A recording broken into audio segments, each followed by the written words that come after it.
ما با معترض حرف میزنیم باید حرف ইরানের supreme leader Ayatollah Ali খামেনির নিচ্ছে টানা কয়েক রাত ধরে রাস্তায় নামা লক্ষ লক্ষ বিক্ষোভকারীদের উদ্দেশ্যে সমর্থনের বার্তা দিয়েছেন ইরানের সাবেক রাজা শাহ মোহাম্মদ রেজা পাহলভির পুত্র। নির্বাসিত স্বঘোষিত যুবরাজ রেজা পাহলভি দাবি করেছেন, জনগণের লাগাতার আন্দোলনে খামেনির দমনমূলক রাষ্ট্রযন্ত্র মারাত্মকভাবে দুর্বল হয়ে পড়েছে। ইরান অবশ্য রেজা শাহ পাহলভিকে বিশ্বাসঘাতক হিসেবেই দাবি করে, তাকে মির্জাফর হিসেবেই দেখছে তেহরান।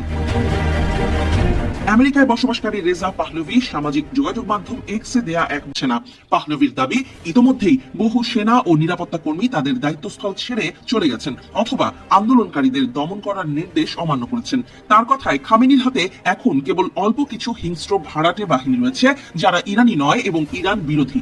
তারা আপনাদের ইরানের মহান জাতিকে শত্রু বলে মনে করে। মনে রাখবেন, তাদের প্রত্যেককে তাদের কাজের জন্য জবাবদিহি করতে হবে।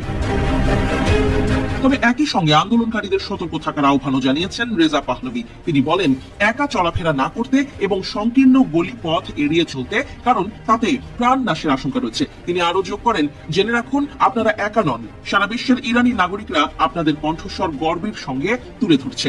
বিশ্ব আজ আপনাদের জাতীয় বিপ্লবের পাশে দাঁড়িয়ে আছে। রেজা পাহলভি তার বার্তায় বিশেষভাবে মার্কিন প্রেসিডেন্ট ডোনাল্ড ট্রাম্পের কথা উল্লেখ করেন। তার দাবি, স্বাধীন বিশ্বের নেতা হিসেবে প্রেসিডেন্ট ট্রাম্প আপনাদের অসীম সাহসিকতা লক্ষ্য করছেন এবং প্রকাশ্যে বলেছেন তিনি আপনাদের সাহায্য করতে প্রস্তুত।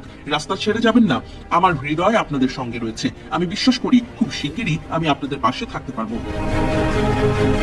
গত 2 সপ্তাহ ধরে ইরানে চলা এই বিক্ষোভের সূত্রপাত হয়েছিল তীব্র অর্থনৈতিক সংকট, আন্তর্জাতিক নিষেধাজ্ঞা এবং গত বছরের ইসরায়েলের সঙ্গে সংঘাতের প্রেক্ষাপটে। তবে ধীরে ধীরে এই আন্দোলন একটি সর্বাত্মক সরকার বিরোধী গণ আন্দোলনের রূপ নিয়েছে। এতে খামেনির নেতৃত্বাধীন শাসন ব্যবস্থা অপসারণের দাবি উঠছে। সরকারি দমন পীড়ন সত্ত্বেও আন্দোলন থামেনি। মানবাধিকার সংগঠনগুলির দাবি, ইতোমধ্যেই কয়েক ডজন মানুষ প্রাণ হারিয়েছে। পরিস্থিতি নিয়ন্ত্রণে রাখতে ইরানে ইন্টারনেট পরিষেবা বন্ধ করে দেওয়া হয়েছে বলে জানিয়েছে আন্তর্জাতিক সংস্থা নেটব্লকস। অন্যদিকে মার্কিন প্রেসিডেন্ট ডোনাল্ড ট্রাম্প বলেছেন, ইরান বড় সমস্যায় পড়েছে, দেশটি হয়তো স্বাধীনতার মুখোমুখি। তিনি দাবি করেছেন, যুক্তরাষ্ট্র ইরানকে সাহায্য করতে প্রস্তুত, যদিও মার্কিন প্রশাসনের পক্ষ থেকে জানানো হচ্ছে সম্ভাব্য সামরিক পদক্ষেপ নিয়ে এখনো চূড়ান্ত সিদ্ধান্ত নেননি ট্রাম্প। এই প্রেক্ষাপটে ইরানের সর্বোচ্চ নেতা আয়াতুল্লাহ খামেনি ট্রাম্পের মন্তব্যের তীব্র সমালোচনা করেছেন।